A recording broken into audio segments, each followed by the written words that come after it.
My hair was long and thick and kinky.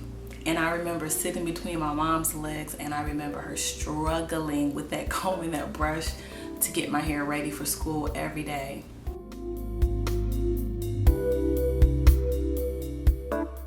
I got my first relaxer when I was 11 years old, and I went through all of the phases that many women go through with having relaxed hair.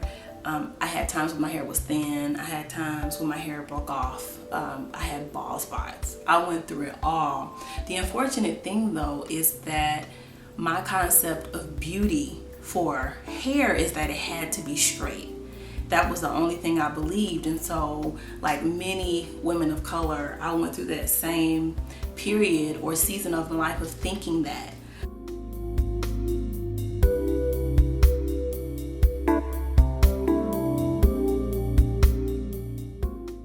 So I decided that I wanted to do something like that for women of color.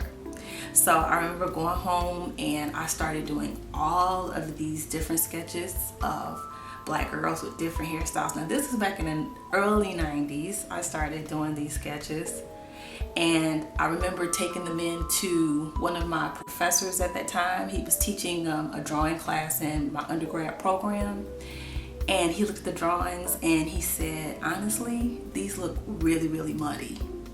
So the idea of doing a book at that time got put on the shelf.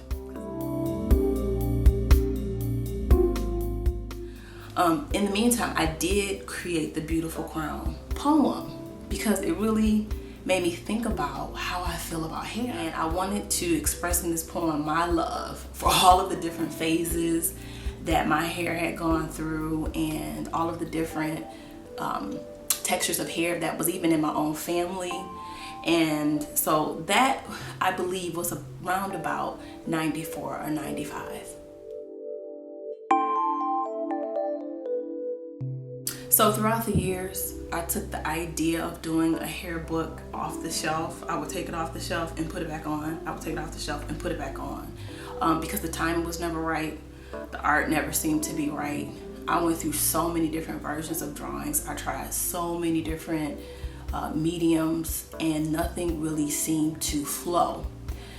Now, around 2003, I had a really bad experience with a relaxer, so that was my last time getting a relaxer natural hair. So I went through a phase of getting my hair pressed, the new growth. I got weaves, and I also got braids, and I just did a lot of experimentation. And I was inspired to really play around more with the natural texture of my hair. And that was also the time when I started doing the silhouette paintings of the natural hairstyles. And so after doing the natural hairstyle paintings for a few years, I thought about that poem again. And I thought about how putting those paintings with that poem could really create a very inspiring book.